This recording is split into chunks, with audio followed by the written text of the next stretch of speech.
I have a number of questions about the Conservative leadership. So Michael Diamond, who's a really smart strategist and a Conservative, joining me right now. And Michael, I put the question to you. Brian Mulroney, in 1984 and 88, used to say, Conservatives will vote for me, and I won't win the election. I need more than Conservatives. I need people who are not diehard Liberals, but I need people, average people, to vote for me. A number of people in this Conservative leadership race now are saying, well, Pierre's a very sharp guy, and a lot of Conservatives are going to vote for him, but if you're not Conservative, you don't like him. And Charest's picking that up and saying, well, he'll be the unifier, saying, I will get not only Conservative votes, but Liberals and NDP.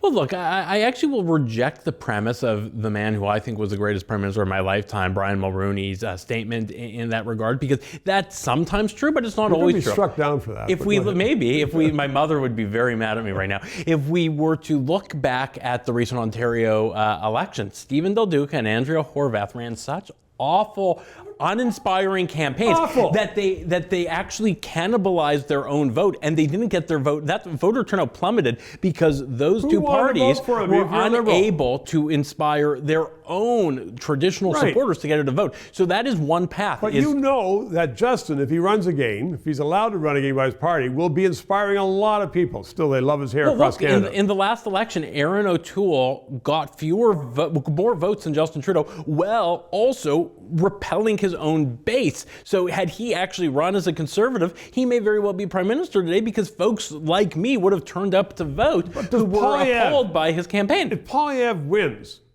does he have to do something then to sharpen those edges to get more than just Conservatives voting for him? I think Pierre will actually get more than just Conservatives voting for him, because he sold an unprecedented number of memberships for the Conservative Party, over 300,000, which frankly is more than any candidate ever has. And frankly, how did he do that? He's talking about the issues of today and tomorrow. So housing affordability. Conservatives to come out and rejoin. He's getting non-conservatives, he's getting non-political aligned people to join the party. I think not enough, though.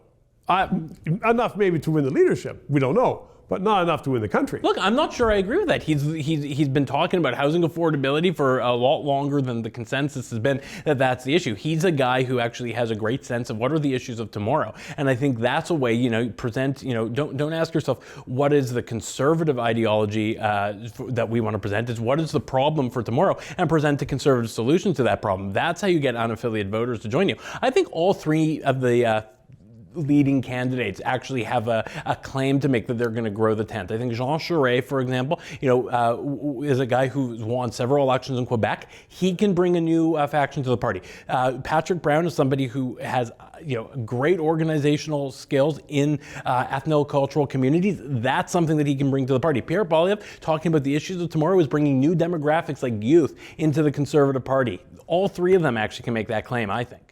Michael Diamond, you are a really smart guy. Thanks very much.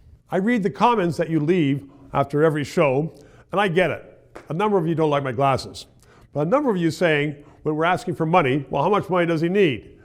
I do not get a penny for doing this show. I do this show because I believe there has to be an outlet for discussion, analysis, news, Trudeau's $700,000 kitchen, and I wouldn't be there in the mainstream news.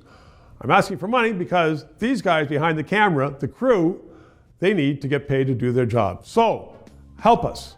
Press subscribe, press PayPal.